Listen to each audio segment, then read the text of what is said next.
Chiranjeevi కాషాయధారిగా మారబోతున్నారా? Megastar అడుగులు BJP వైపు పడుతున్నాయా? అవునని అంటున్నారు రాజకీయ విశ్లేషకులు. కొద్ది రోజులుగా కమలం కార్యక్రమాల్లో చిరు చురుగ్గా పాల్గొంటున్నారు. ఇప్పటికే ఆయన సోదరుడు పవన్ ఎన్డీఏలో కీ రోల్లో ఉన్నారు. దీంతో అందరి దృష్టి అన్నయ్యపై పడింది. ఢిల్లీ ఎన్నికల్లో స్టార్ క్యాంపెయినర్గా చిరంజీవి పేరు ఉండబోతోందనే వార్తలు వినిపిస్తున్నాయి. ఆయనకు రాజ్యసభ సీటుతో పాటు కేంద్ర మంత్రి పోస్ట్ ఆఫర్ చేసినట్టుగా సమాచారం. అయితే చిరంజీవి నుంచి ఎలాంటి రెస్పాన్స్ రాలేదట. మెగాస్టార్ మౌనం అంగీకారమేనంటున్నారు కాషాయ కార్యకర్తలు. కొడినెల ఫ్యాన్స్ మాత్రం ఆచితూచి అడుగులు వేస్తున్నారు. గతంలో ప్రజారాజ్యంతో చిరు పొలిటికల్ ఎంట్రీ ఇచ్చారు. ఆ తర్వాత కాంగ్రెస్లో ప్రజారాజ్యం పార్టీని విలీనం చేశారు. యూపీఏ హయాంలో కేంద్ర మంత్రిగా పనిచేశారు. హస్తం ఓటమి తర్వాత పాలిటిక్స్ కు దూరంగా ఉంటున్నారు. బాస్ చెప్పే వరకు ఎలాంటి కామెంట్స్ చేయలేమంటున్నారు అభిమానులు. దీనికి సంబంధించి పూర్తి ఇన్ఫర్మేషన్ మా ప్రతినిధి దత్తు లైవ్లో అందిస్తారు. దత్తు, మొత్తానికి చిరు బీజేపీలోకి వెళ్ళటం ఇక లాంఛనీయమే. ఆయన కాంగ్రెస్ సభ్యత్వానికి రాజీనామా చేయలేదు ఇప్పటి వరకు. ఇక ఆ కార్యక్రమం కూడా కంప్లీట్ అయిన తర్వాత అఫీషియల్గా ఆయన బీజేపీ కండువా కప్పుకోనున్నారు. ఎందుకంటే ఈ మధ్యలో జరిగినటువంటి పరిణామాలే వీటికి ఉదాహరణగా చెప్తూ ఉన్నారు.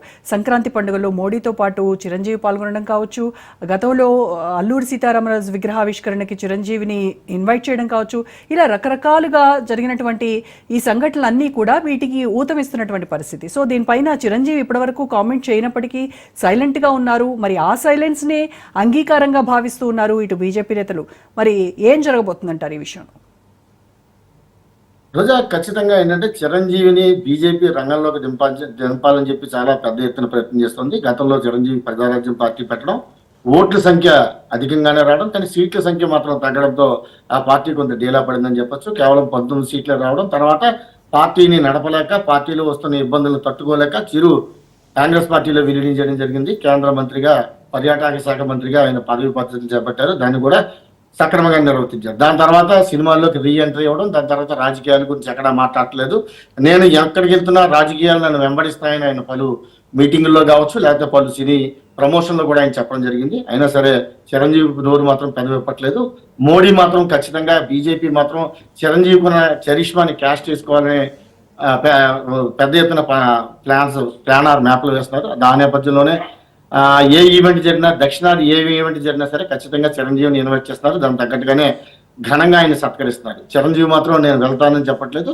ఓవైపు తెలంగాణకు సంబంధించిన కాంగ్రెస్ నేతలు మాత్రం చిరంజీవి తమ పార్టీలోనే ఉన్నాడు, కానీ యాక్టివ్గా లేడు, ప్యోపావస్థలో ఉన్నాడు. అటు ఉన్నారా లేదా అన్న తెలియని స్థితిలో ఆయన ఉన్నారు, కానీ కాంగ్రెస్ పార్టీలో ఉన్నారని చెప్పి ఇటు కాంగ్రెస్ నాయకులు చెప్తున్నారు. ఈ మధ్య కాలంలో జరుగుతున్న పరిణామాలు చూసుకుంటే కనుక చిరంజీవిని బీజేపీ తిప్పుకోవాలి, దక్షిణాదిని ప్రచారం చేయించాలి.